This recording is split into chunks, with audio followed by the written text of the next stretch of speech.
evening. Good to have you with us on this edition of the Urban Debate. Tonight, viewers, we have a large array of stories, human interest stories, rapid test related discussions, a set of stories that we will focus on. Let me first tell you, to begin with right now, we are going to talk about how COVID patients in death are also not being given dignity, how we've resorted to a very shameful mob-like behavior in many parts. Story number 2 that we will focus on is China really giving us faulty healthcare equipment. First, it was substandard PPE kits. Now there is a big question mark over the rapid testing kits that have been imported from China. Story number 3. And this is actually largely an appeal that will be put out by Muslim clerics here on this channel, asking people to maintain the norms of lockdown even during Ramzan period. We'll also have an exclusive conversation with Union Minister Mukhtar Abbas Naqvi. Story number 4. The lockdown violations reports continue to come in through across the country as we see relief in some parts. There is quite a bit of violation that is being witnessed on ground. And story number 5, I'm going to explain to you along with experts what about the crude oil price crash. What does it mean? Why did it happen? And does it really impact your and my life? Those are the stories we focus on tonight. Let's begin with story number 1 right now. And viewers, repeatedly here on Mirror Now, we have put the spotlight on our corona warriors.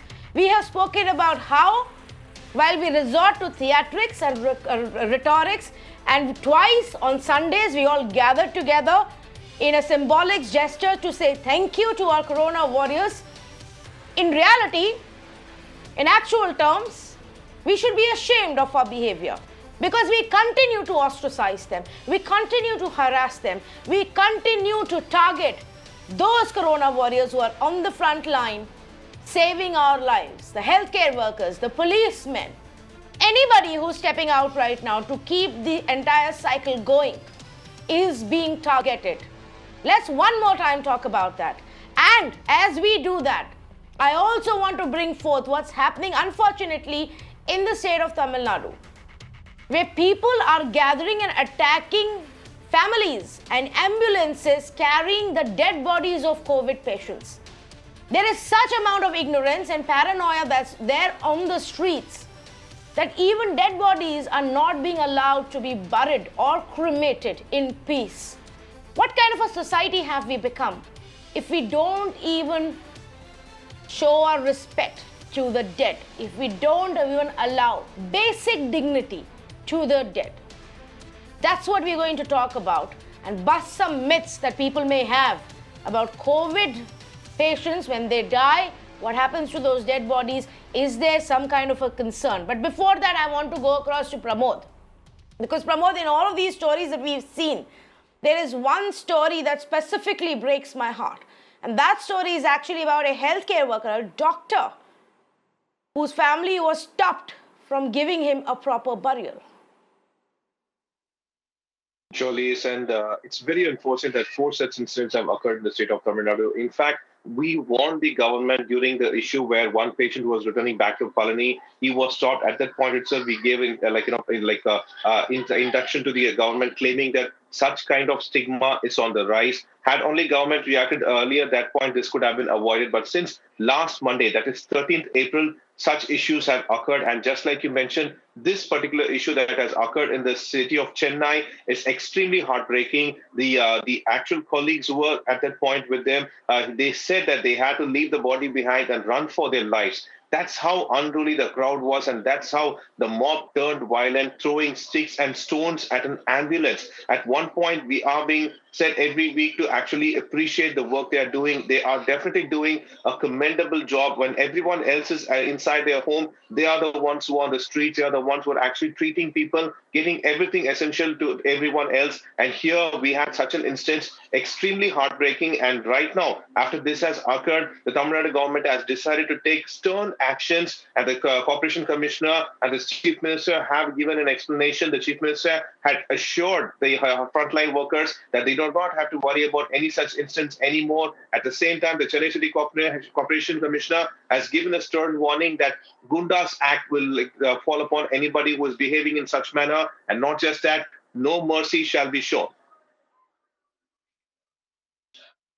Yes, in fact, one of the doctor's colleague, Dr. Bhagyaraj, also spoke with us. I just want to play out that comment because viewers, it doesn't matter, how much I say it or Pramod says it. You need to hear it from the people who actually went through this. மருத்துவமனையில் இருக்கிற மருத்துவர்களுக்கு இந்த நோயினால் இறந்து போனால் இதான் நிலைமையா?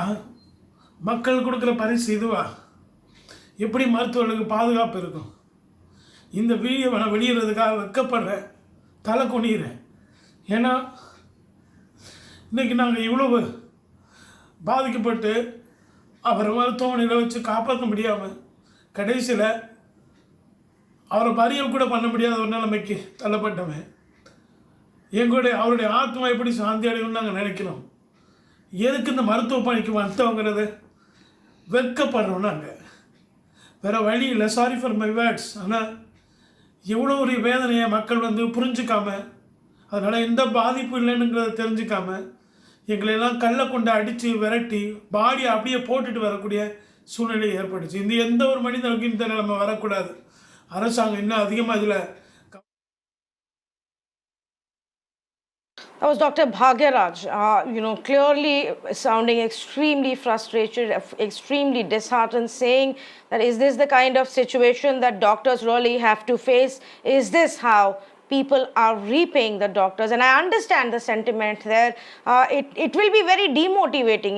And let me in fact bring in another doctor. He's a joint secretary and spokesperson for the Doctors Association, FODA, as well. Dr. Kaushik, good evening to you.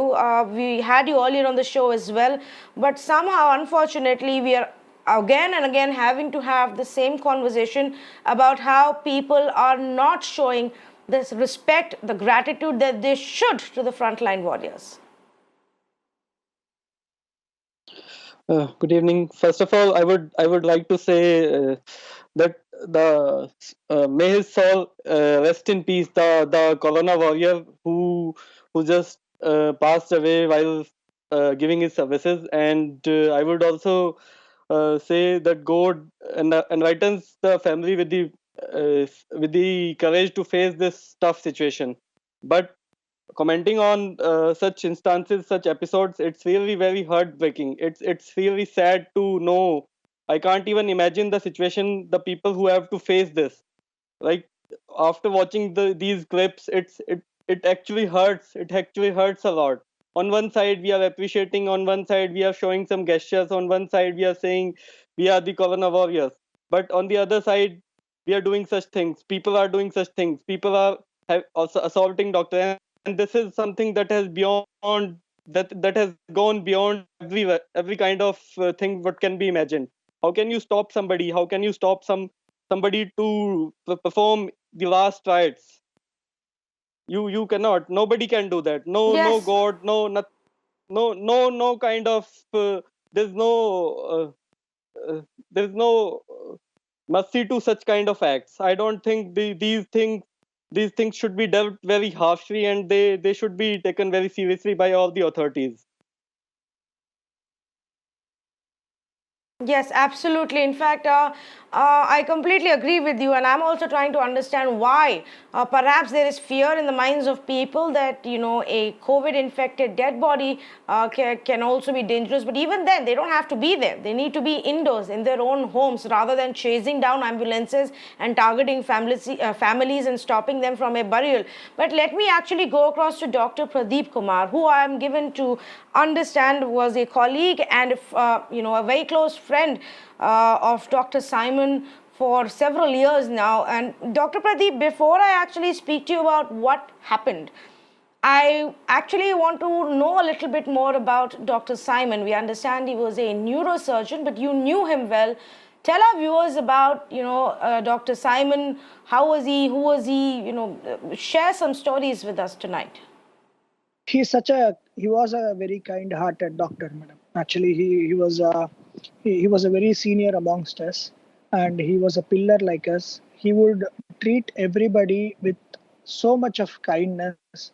He refers his ortho patients to me. So many patients he refers to me, and every time he refers to me, he'll be like, "Doctor, this patient is so close to me. Please take care of them. They are like my family." he's a very known relative, so he treats everybody as if like his own kith and kin. So that is the way he addresses people around him. So such a kind-hearted gentleman who will be loved by everybody in our society as well. You know, among the doctors, he has always been such a gentleman, such a lovable person, and very hard-working doctor. You will find him always in the hospital. That is how he lost his life today. He was there even during the lockdown. He was not at all saying no to anybody. He was never saying no to anybody whoever calls to him. He used to go attend the patients anytime when they are called for. He was always there in the hospital. Either he'll be like attending to the patients. That is how he was always been. So that is from where he got this virus as well, and that has brought him this kind of a end to his life. And Dr. Simon was a neurosurgeon, a very important skill that he had, a very difficult task. Tell us about the last few weeks, just how difficult was it for him, for you, for everybody right now in the healthcare community in times of this pandemic? Madam, he was a neurosurgeon. Yes, he during this time, he was also a part of our hospital. We had very good setup in our hospital where we were restricting people and we were maintaining social distance. We had N95 masks being put on. He was taking all the precautions. In spite of that, it's unfortunate that he had to, come across with this virus, and and it's such an unfortunate event that happened, that we had to lose him in the first place. Yes, and I can understand how difficult this might be for you because he was also a close friend of yours. But can you tell us what happened, Dr. Pradeep? When the family and the loved ones were taking Dr. Simon's mortal remains for burial.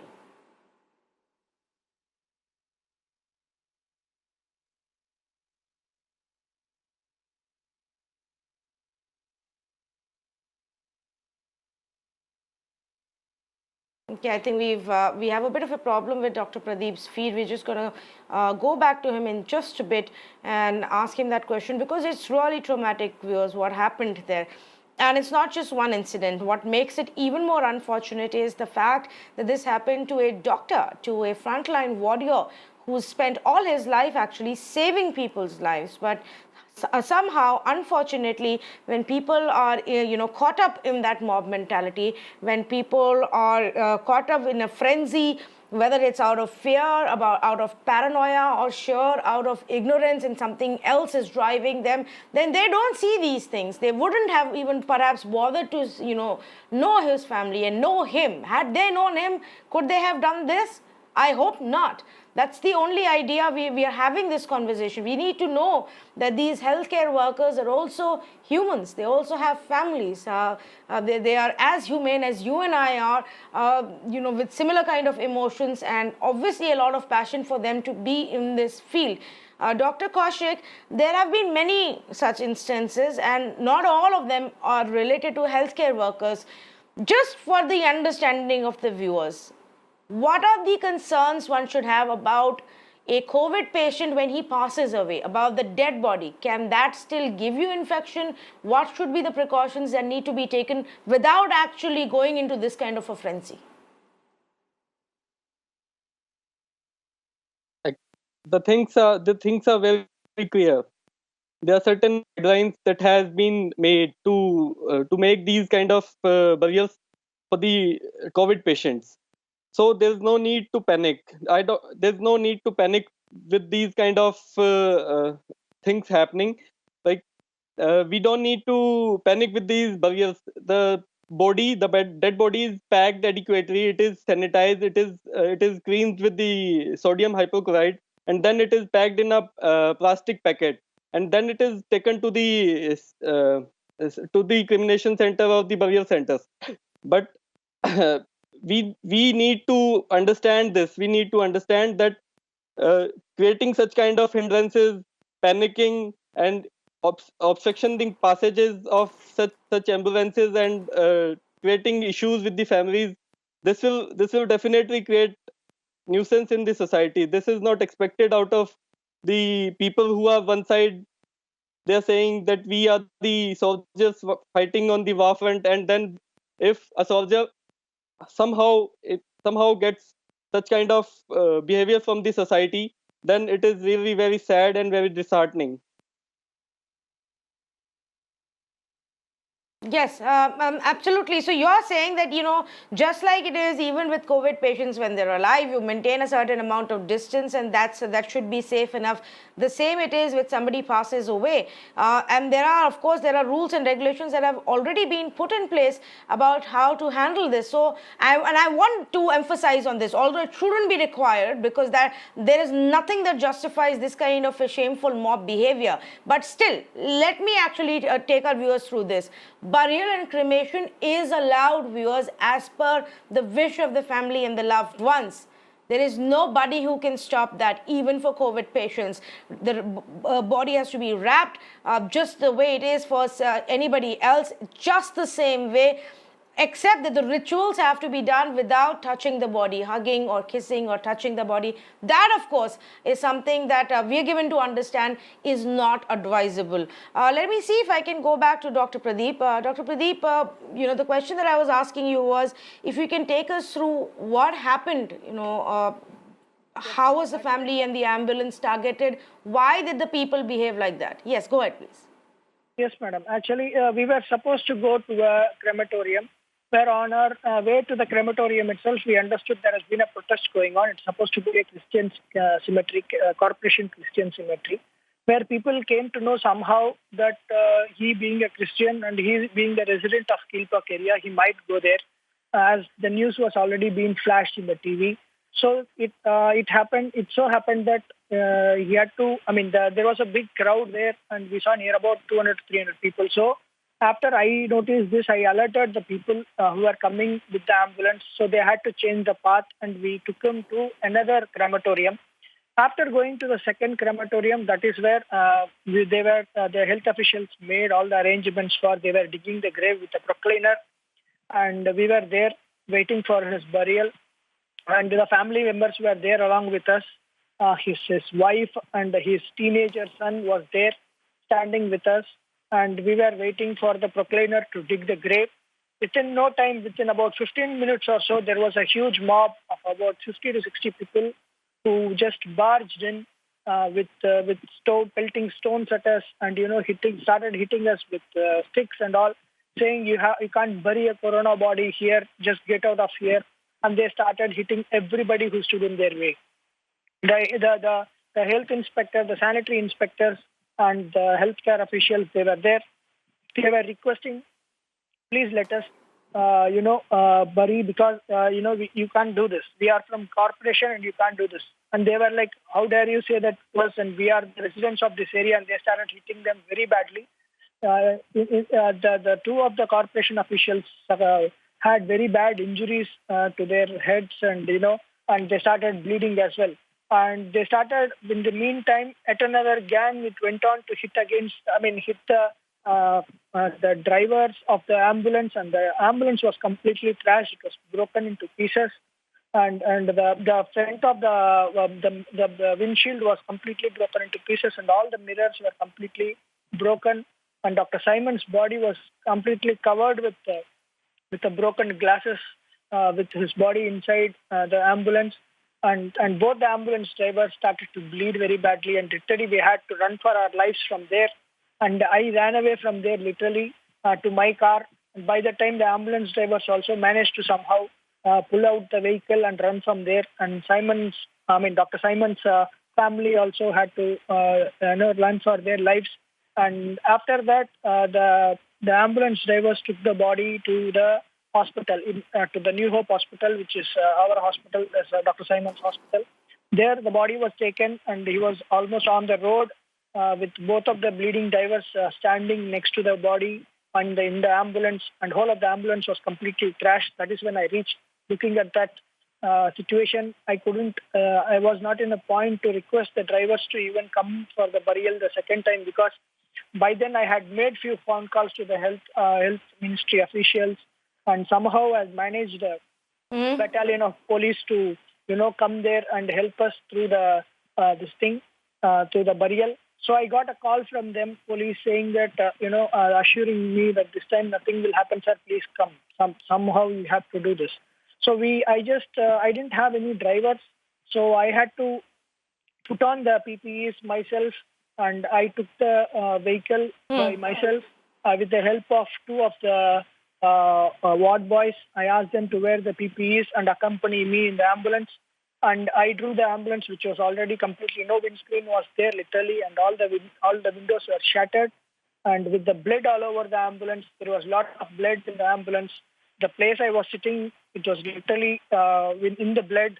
The steering wheel was full of blood. The windows everywhere on the doors was full of blood of the two of the drivers who were completely injured and full of glass pieces on it. But I couldn't do anything else apart from just drive the car and drive the ambulance and take him to the cemetery again.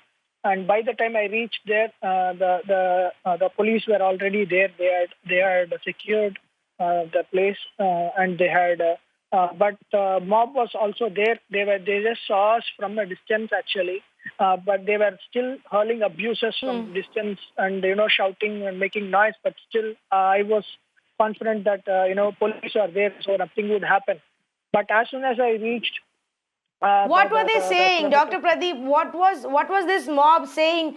I mean, of course, they were abusing and hurling abuses, but what got them in this frenzy? Why were they so angry? They just don't want a corona-infected body to be buried there. That was their only thing. They don't want a corona body to come anywhere closer there. So they just want us to take the body back and run away from there. That is the only thing which they wanted. So they were not ready to have corona body burnt there, irrespective of whoever it is, whatever it is. They don't want anybody there. They want them to run away, and they don't want a corona body to be cremated or buried in that crematorium which is nearby their house. That is the only thing which they were again and again hurling and shouting and shouting at the officials for. Yes, and I'm sorry you had to go through that, and the family and everybody else had to go through this, including the drivers who are not at fault at all of the the drivers of that ambulance. But Dr. Pradeep, how is Dr. Simon's family now? I mean, just to deal with the loss by itself is so difficult, but to then go through such an experience would have been extremely traumatic. The teenager son has seen things which he shouldn't have been seeing at all. First thing is, he's seen his father dead. For that itself, he must have been going through, I don't know, such a traumatic situation. Second thing is he can't even look at his body, touch his father's body or anything. That is the second thing, because he has to stay away because his father is. That's how the healthcare instructions were by the healthcare officials. So he can't even touch his father and grieve about him, And he didn't even get to see his father's face properly.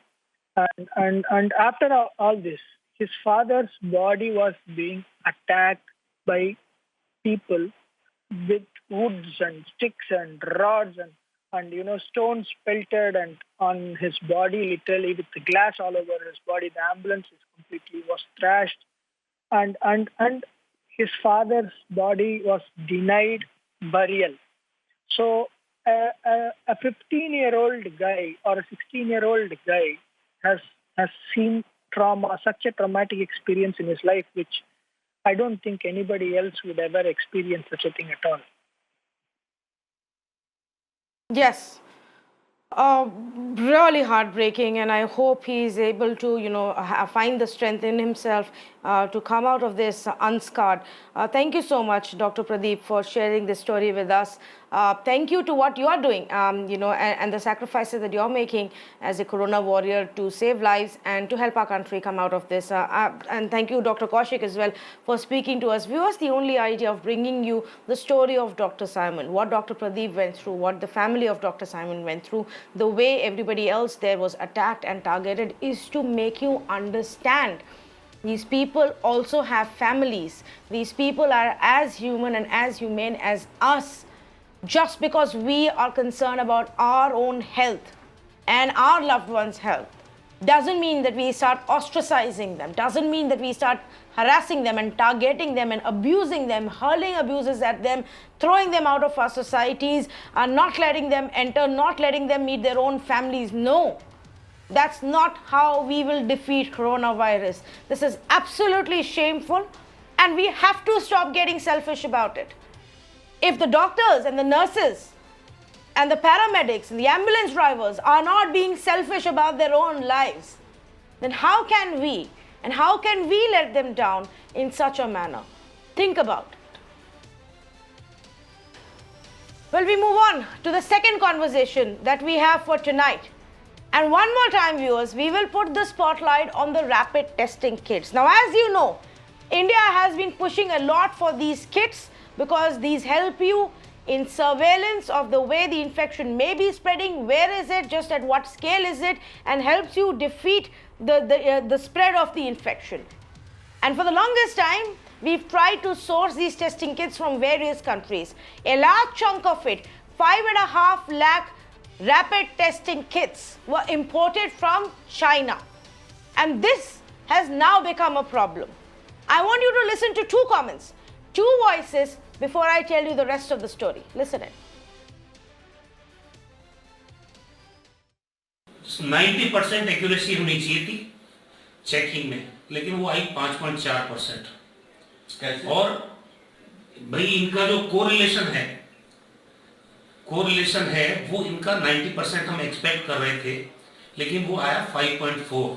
इसका मतलब zero ही है।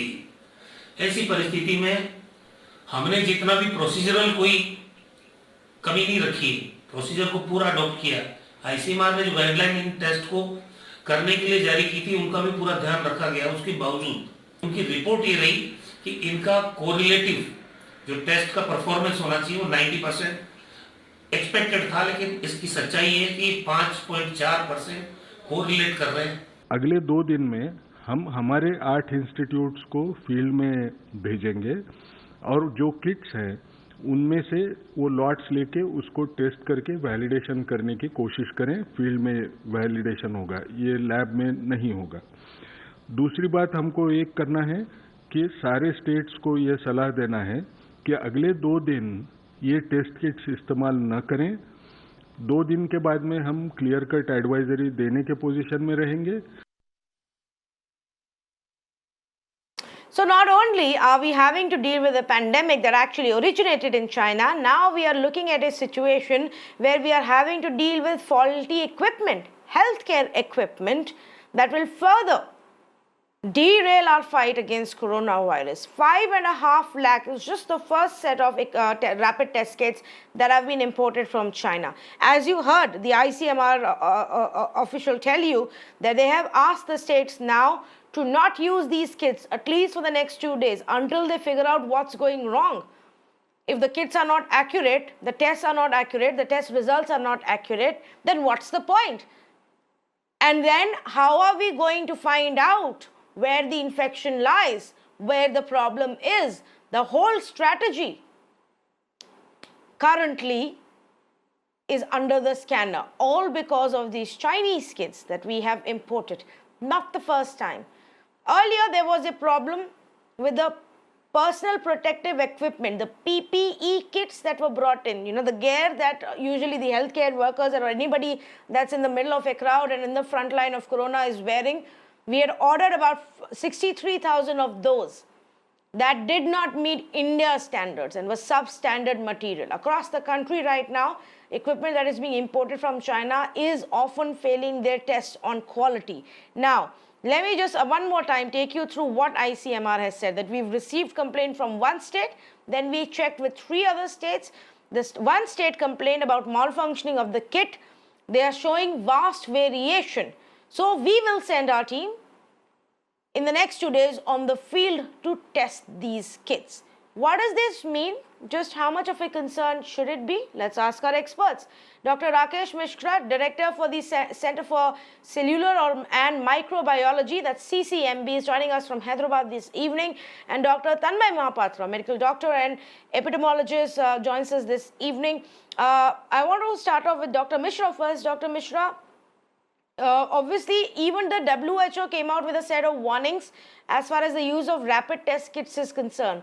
From what we have heard right now from the government and ICMR, is it a case of not understanding how to use the rapid testing kits, when to use them, or could there be a problem because we got them from China?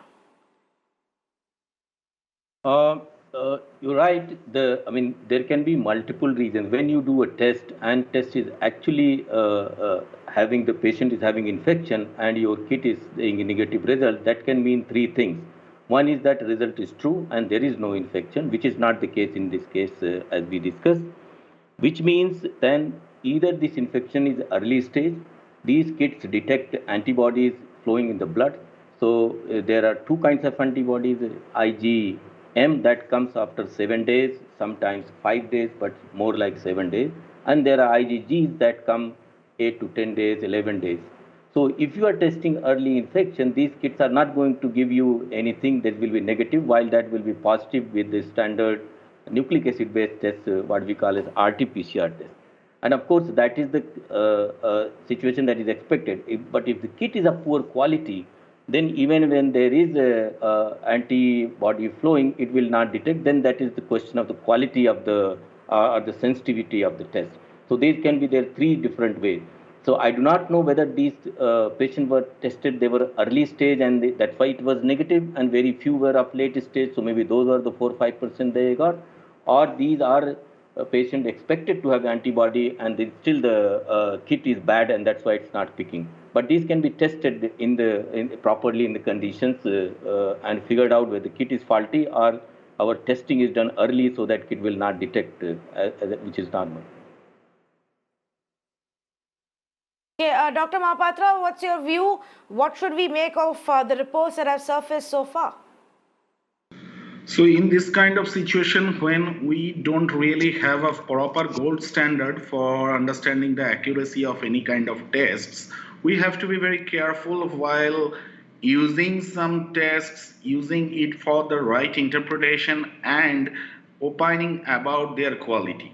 First of all, I would like to highlight the point that we need to understand what are we meaning by the accuracy of the test or its correlation with what.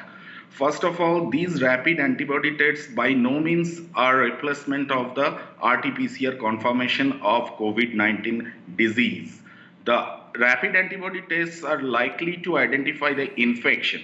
Now, the infection or the exposure, I should say, it is actually likely to identify the exposure. Now, being exposed does not mean always actually having COVID disease, because having disease means the person have that particular pathogen inside the body and they have generated the symptoms for the disease and the disease is progressing within the body.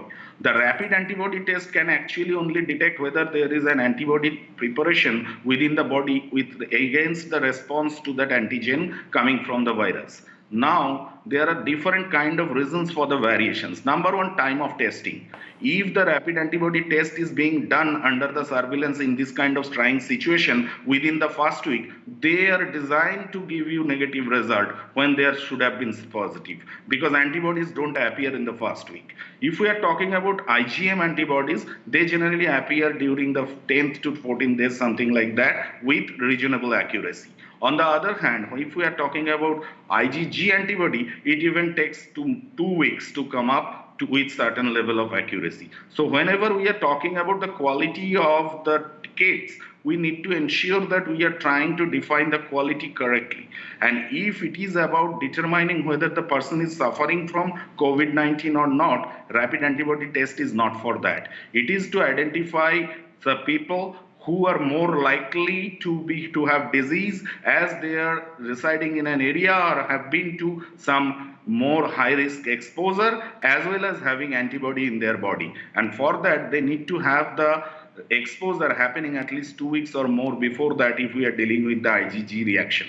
On the other hand, there can be a group who were exposed before and they can continue to have antibodies even after getting cured. So all these things are to be kept in mind when we are actually trying to talk about the quality of the kits. It's not really something which will give us a yes no answer so easily. So we have to be careful through the process through which they have been validated. I believe ICMR had already validated this kit before, and right now after coming up with all these kind of complaints, in the next 2 days they are probably likely to come up with more composite reactions to these complaints. There are also several other issues. For example, yes, in the complaint that's been raised by Rajasthan, we're given to understand that's what ICMR was referring to in the news briefing today, and they said yes, now we will go out and test these kits on field, not just in labs. But there were a few of the other red flags that other states had raised, and we're given to understand some of them are also regarding the procedure. Now, I highlight this, Dr. Rakesh Mishra, because even in our earlier conversations, what has emerged is that to use a rapid test kits, also there are lots of rules and regulations which can make it complicated and reduce the accuracy. Would that be correct? For example, at what temperature do you store it? The kit has to be stored at a specific temperature. I just found out today. You are right. I mean, those are given that those who are handling such consignments are those are doing the test. They know the protocol and they know how that test should be stored at 4 degree or recommended temperature. I am not sure if those kinds of mistakes have been made. If that is the case, then really healthcare or those who are personnel or those who are doing the test, they should be trained properly. But otherwise, it's more likely that they are supposed to be robust tests. They can be they are considered as point of care material, so that a not very expert person, like for example RT-PCR, really require a lot of skills. But for these kinds of tests, much less skill is required, and it can be done in the field, while RT-PCR cannot be done in the field. So I will be surprised if at a large scale people did not know how to use these kits, and these are the things that are used for other diseases in a very regular manner. So antibody based tests are not uncommon, like RT-PCR, which are very specialized thing, and very few pathogens we detect using those only. So I would say it's very likely that either kit is really faulty, which one has to verify, which ICMR is going to do, or they have tested early infection in the first week. So in that case, they will be positive, but the antibody will not detect, as other panelists also said, that it takes some time for immune system to kick in and then to detect antibody. Okay. And my last question before I start wrapping this up, and Dr. Mahapatra, maybe you can weigh in on this. Should there be a larger concern about what we're importing from China? There was problem earlier with the personal protective equipment, the PPE kits that we had got from them, and now it's the rapid testing kits. Should we simply just look for other options internally or importing them? Yeah, we should definitely take this seriously, because we are not only seeing issues with PPE or something, we are even seeing the data coming from China has changed in recent days. We have seen that the number of deaths and all those stuff have been recalculated, and there is a new number. So whenever in these kind of situations we see there is a possibility of any kind of error, we should take it seriously, and we must have our other options to look for other sources, as well as all this validation process and all this should actually be taken into consideration with much more accuracy, because once it is rolling, then coming up with all these things are much tougher. And also, one point I have mentioned in my previous statement also, we need to be sure about our objective. We should not be thinking of having antibody tests, rapid antibody tests, helping us to have new numbers regarding confirmed cases. It is by no means going to replace the RT-PCR test as the confirmatory test as of the current knowledge. So we must be looking into the way it is being used. We must be looking into the way it is being interpreted, as well as the sources elsewhere. We can have this with much more conviction. Yes, absolutely. In fact, we've already reached out to different countries, I'm given to understand, from South Korea to Singapore and Switzerland, to see if we can get some kits from there. And I just want to also highlight the fact that we're not the only ones, viewers. Spain had trouble. 9,000 of their testing kits actually failed to meet the specifications. And I'm right now citing examples of testing kits which are all imported from China in those countries. So Spain had a problem. Czech Republic, in fact, got 1 lakh of these kits and they said they were defective. Philippines said the kits were only 40% accurate. Slovakia said that the kits are not effective, and Turkey said that the kits were not effective. Now, obviously, a lot of it depends on how you use it. Like our experts are pointing out, it's not meant for actual detection, but on a broader basis for surveillance and to give you a direction in which way you should be headed in terms of tracking cases and imposing restrictions. But Dr. Mishra, what about our own internal options? Can we expect some rapid testing kits to also be produced in India? Where are we as far as that is concerned?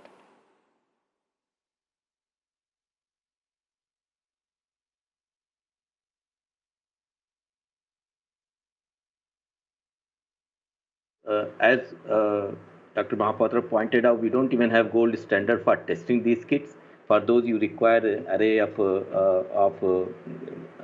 antigens from the virus properly done, so we can check the titer, we can check these things. Those things are not available. So it takes some time because this disease came a little bit late in India. So you have to isolate the virus, make the cDNA, make those proteins, express it properly, and then make those antigens, and then think of the kit. So it's not a big technology. It's not, in fact, you can use the entire virus, inactivate and do ELISA kind of testing. Those are possibilities, but I don't see that becoming available in coming couple of weeks at least, or maybe even a month. But this must be tried. These are things, I must say that we are underprepared, and these are not very high-end science, and this we should be able to handle in a much better way. And I'm sure in coming few weeks there will be options, but today we don't have such options. Okay, all right. I'm going to thank both of you for joining us on this special conversation and helping us really understand what it really means. Viewers, in about 2 days, hopefully we will know whether these rapid testing kits are good enough or not, whether they have to be sent back to China, to that company, and for fresh ones to come in. Either which ways, it's become a huge hurdle in our process of detecting and clamping down in areas where there is coronavirus. All of the states were banking on these rapid testing kits. 5.5 lakh came, they got delivered slightly late, but they finally got here, and now that we've started using them, these problems have emerged. So for 2 days at least, the state governments have been asked by the ICMR to not use these kits. Let's hope that in these 2 days they're able to find out exactly what is the problem, because inaccurate testing kits are not going to get us anywhere. And then for us to send them back and for fresh stock to come in will also be problematic. So let's wait and watch what happens from here on. Like always, Mira Now is going to keep you informed with the facts and the official verified facts, always at that. I'm going to take a short break. On the other side, a special appeal to everybody to stay home this Ramzan season and not step out for prayers or even to meet their friends and family members. Stay with us. Union Minister Mukhtar Abbas Naqvi will be joining us.